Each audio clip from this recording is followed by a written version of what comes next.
Bendecidos, tu hermano Willy Vanegas, ministrándole a tu espíritu con un mensaje más de gracia y por gracia. En el estudio de hoy, ¿qué significa caer de la gracia? Gálatas 5:4 dice: de cierto, de Cristo os desligasteis, los que por la ley os justificáis, de la gracia habéis caído. Esto es para los que creen que se puede o no caer de la gracia. Pero vamos a ver contextos de lo que es la gracia. En términos generales, los judíos creían que era cualquier favor de Dios al hombre, y en parte es verdad, pero Pablo le da una connotación muy particular que Cristo personalmente le reveló y escribe. Romanos 3:24, siendo justificados gratuitamente por su gracia, mediante la redención que es en Cristo Jesús.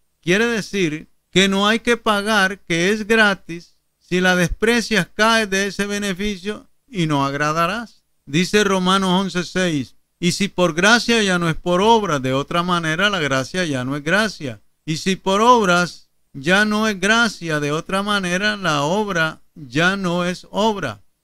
Aquí o es una cosa o es la otra. No pueden estar las dos en el medio. Si la salvación es por obra, pues entonces no es por gracia. Y si la salvación es por gracia, pues entonces no es por las obras. A los judíos Dios les da unas leyes terrenales para regirse por ellas y les dice: el que hiciere estas cosas vivirá por ellas. O sea, que lo que siembren cosecharán, mas el justo por la fe vivirá.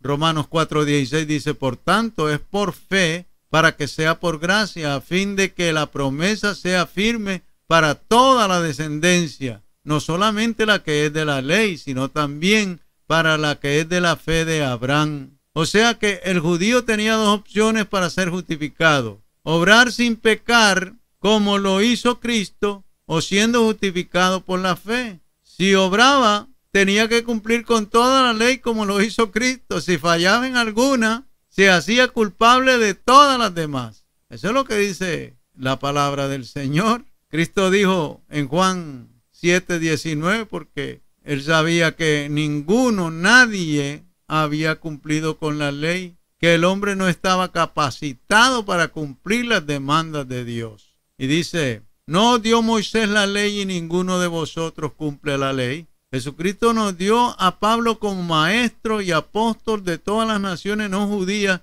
y le entregó la doctrina de la gracia, doctrina que ni aún en vida de Jesucristo se dio a conocer, sino hasta después de su resurrección. Díganme los que quieren estar bajo la ley judía, ¿a quiénes se les llama hijos sino a los justificados por la fe? Porque a los demás, aunque sean siervos de Dios, se les llama los de la cautividad.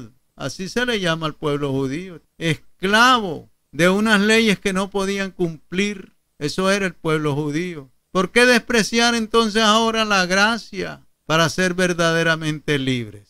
Ahora ya tenemos una idea de lo que Pablo llama la gracia. Si no te acoges a ella, sino que quieres obrar tu salvación, de nada te aprovechará Cristo. Así que ni entras en gracia con Dios. Me pregunto, si la gracia no cubre mis pecados, ¿para qué me sirve? Porque en algo le fallo a Dios. Según el hombre interior me deleito en la ley de Dios y en las cosas de Dios. Son muy bonitas, muy buenas. Quisiera ser esa persona que no peca, que es impecable, que no falla, que es incorrompible, incorruptible. Según el hombre interior me deleito en todas estas cosas. Porque el que vive por el Espíritu le gustan las cosas que un día escribió el Espíritu a otra generación. Pero aquella ley se cobraba los errores de ellos con la muerte, porque la letra mata. El que se justifica por la ley activa también la ley del pecado,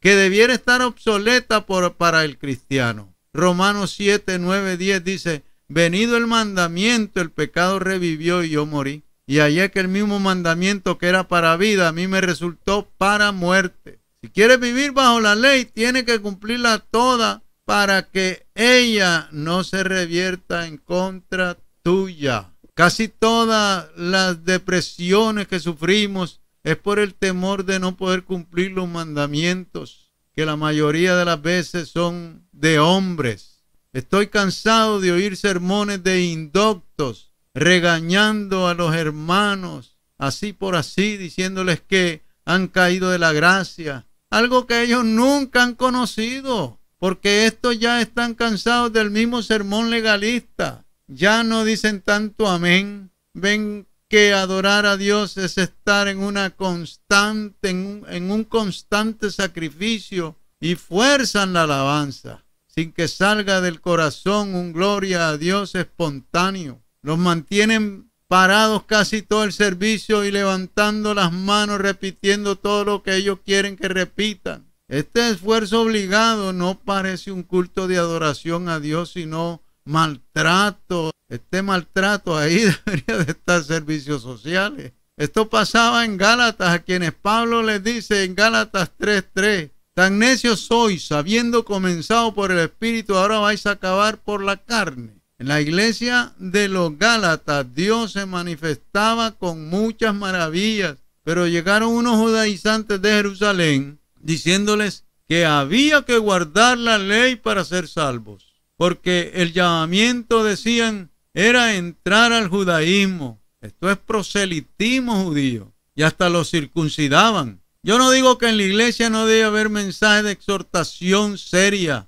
porque Pablo también llamó a algunos de la iglesia de Corintios a subordinarse. Por ejemplo, en 1 Corintios 5:5 dice, el tal sea entregado a Satanás para destrucción de la carne, a fin de que el espíritu sea salvo en el día del Señor Jesús. O sea que el pecado estaba en la carne de este individuo y había de alguna manera que disciplinarlo o destruir eso que estaba afectando al espíritu. Estos son casos extremos, pero vemos la posición de los muertos antes de Cristo. Vemos que el mensaje neotestamentario o del pacto es diferente del antiguo, sin la condenación que llevaban antes sus infractores. Dice 1 Corintios 11:32, mas siendo juzgados, somos castigados por el Señor para que no seamos condenados con el mundo.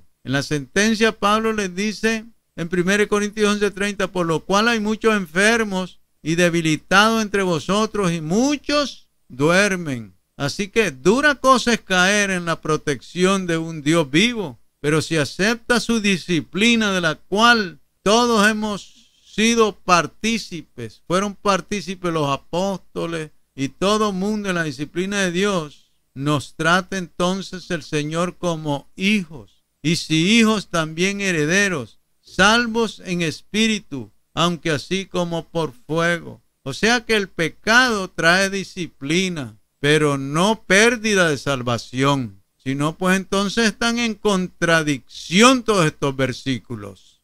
Es necesaria la disciplina, esta estadía de carne de nosotros los creyentes es para ser disciplinados. Y aún Jesús dice la Biblia que aprendió obediencia, porque el Señor Jesús había estado con el Padre todo el tiempo. Sin embargo, no conocía lo que es obediencia, pero no había tenido una prueba en carne humana, y la tuvo y salió victorioso y triunfante. Gloria a Dios. Así que dura cosa, como dije, es caer en la protección de un Dios vivo, pero nuestra seguridad no está en esta disciplina ni en lo que hacemos, sino en que Jesucristo ha pagado nuestra salvación y lo único que nos pide es creer. Por gracia sois salvos por medio de la fe, y esto no de vosotros, pues es don de Dios. Así que cuando la Biblia habla caer de la gracia, es porque hemos rechazado precisamente la gracia, porque muchos creen que se cae de la gracia por el pecado, pero es todo lo contrario, es por no creer que Dios nos ha perdonado los pecados, como caemos de este beneficio de la gracia. Así En primera de Corintios 3:15 dice, si la obra de alguno se quemara, él sufrirá pérdida, si bien él mismo será salvo, aunque así como por fuego. Miremos la dureza y su benignidad para con sus hijos. El castigo para el mundo es la condenación eterna, la muerte eterna. Pero el castigo, la disciplina para el que ha pasado de muerte a vida, porque eso dijo el Señor, que si alguno creía en él había pasado de muerte a vida y no vendría condenación. ¿O creemos en las palabras del Señor o no las creemos? Así que para los creyentes, disciplina es en el cuerpo, nuestra disciplina es en el cuerpo, porque ya somos salvos. Cristo dijo, bendecid y no maldigáis, así que ninguna condenación hay para los que están en Cristo Jesús, Señor nuestro. Bendecidos.